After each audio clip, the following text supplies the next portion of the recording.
Hey, this is Dr. Andre Evans, and you are watching Fresh Thought Fridays. Thanks for joining. So today's Fresh Thought is transition, right? Moving from one season in your life to another. This is a very difficult week for me because I'm moving my middle daughter, Ladybug, from home to UCLA. So she'll be attending there. In fact, her classes start a week in a week and a half. So anyways, we'll be moving her into her dorm, and this will be the first time Ladybug has been away from her parents for any substantial amount of time. So it's definitely a big deal for all of us involved. For me, because this is one of my three best friends. My three daughters are my best friends. So seeing her leave and transition is definitely rough for all of us. And I've got to do my best to let her go. But what I also have to do is have a conversation with her. And in that conversation, I got to help her understand that I know this is a change, this is a transition, and things aren't always going to be easy. Sometimes there's some battles you're going to have to fight. There's some challenges you got to meet. There's some tests, some trials, some hurdles, some obstacles that you got to be able to overcome and overcome successfully. And so see, as a parent, I want to speak that life into her, right? As a parent, I want to make sure what I'm saying to her is something that is both beneficial, but also then can turn into a blessing as she kind of internalizes it and really changes it into faith and courage and hope and strength, like all of these things, right? And I want to speak that life into her, and I'm having this conversation with her because of the relationship I have with her. I am her father, right? I'm her dad. And so there's a certain relationship that I have with Ladybug that when I speak, there's a difference in the way she listens to me versus the way she may listen to anyone else. And so it's not so much that I'm just saying these words. These words she takes and is going to receive life. So I'm giving her life with these words, and I'm giving life and strength and hope and faith and perseverance for this transition. Because she's not always going to be in college either. College ends up being maybe this bridge to what she wants to do in her purpose professionally, right? So I'm not just giving words to leaving a home, I'm giving words to a transition into adulthood, into a new life for her. And when I look at that transition, at least for Ladybug's sake, when she's hearing me, these words give this assurance that she can do this, and because I'm a father, I'll be there. It's kind of one of those, listen, UCLA ain't too far, I'll get there. Man, you got a crazy uncle that lives in LA as well, so he can go to down till I get there. So it's also this assurance of presence that dad's gonna be there. Dad's gonna be there as soon as possible. Dad's gonna do whatever you gotta do. Baby, you're not by yourself, I got you. Right? So the assurance kind of does all of these different things. My words should give weight to her being able to put one foot in front of the other in faith and move on to the next season in her life. My word should give weight that she's done the right thing. My word should give weight she's made the right decision. My word should give weight that what's been in her desire and God's will has come together, and don't look back.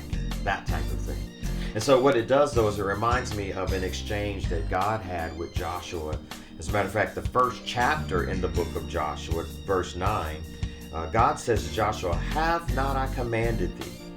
Be strong and of good courage. Be not afraid, neither be thou dismayed, for the Lord thy God is with thee whithersoever thou goest." Right? This is this moment where God has said to Joshua, go take the land of Canaan. It's yours. I promised it to you. It's called the promised land. Now go and get it. And what's interesting about this particular verse, well, I want to look at two things. One, and that's the command of God. See, command of God isn't just God saying, giving direction. It's more than that. It's not just God forcefully trying to get you to do something. It's more than that. When God gives a command, his words are actually appointing you. So when he says, go take the land of Canaan, God is saying, I'm appointing you for something. You are appointed. Well, what am I appointed for? I need you to understand transition. See, God says, go take the land. Did I not command that to you? So what he's saying is, yeah, I know there's going to be some tough battles. I didn't command you. In other words, I didn't appoint you for the struggle. I appointed you for the promise beyond the moment you're in right now. I need somebody to let that sink into your spirit. God has spoke to you and said, listen, you got this. There's something I need to give you. He's giving you a command.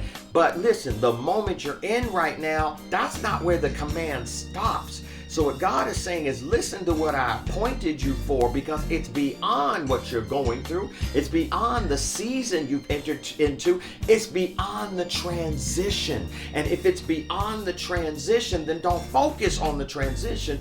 Focus on the promise. Don't lose sight of the promise. God is saying, I didn't appoint you to stay in the struggle. Take the promise. I didn't appoint you for the hurt. Take the promise. I didn't appoint you for what you're going through right now. Take the promise. The transition is temporary. The promise is permanent. The command appoints you for what's beyond the temporary and appoints you to walk in through, take the permanence that God has promised. And watch this. It's because of the appointment. It's because of the promise, the command, that look at what God says unto Joshua. What you afraid for? Fear wants you to stay in what's supposed to be a transition. Ooh, I feel like preaching. Doubt wants you to stay in a transition. I feel like preaching right there. Hurt wants you to stay in a transition. Fears and anxiety, depression, all of these symptoms that are just causing you to stop, they want you to stay in the transition. But God says, I appointed you beyond the transition, but to get to the promise, you got to go through the transition. And how will you go through it? Be strong. Being courageous. Why? Because I appointed you. I appointed you beyond what's trying to get you to be doubtful and fearful. And see, then look at what the promise suggests. The promise doesn't even suggest, well, look at what the promise promises. Wherever you go, I'll be there with you. See, God is not going to be there with you because he's worried about you maybe not doing what you're supposed to do. God is not a micromanager, he's a macro manager. God is there because of the promise. God is there because it doesn't matter how many times you fall. If you get back up, the promise is still yours. So wherever you go, that phrase means walk. All God is saying, listen, if I commanded you, I appointed you, walk. Wherever you go, just walk. Why? Because my omnipresence tells you two things. The first thing it tells you is, I'm already there. I'm already at your appointment. Just walk. And the other thing omnipresence says is, not only am I at your appointment, but I'm everywhere your feet will land, which means I need you to walk in God. Ooh, have I not commanded you? I appointed you. Walk. Why? Because I'm already where you need to go, and I'm with you everywhere you go. So you're just walking in me to get to where I promised you that I told you you should be, and I appointed you for.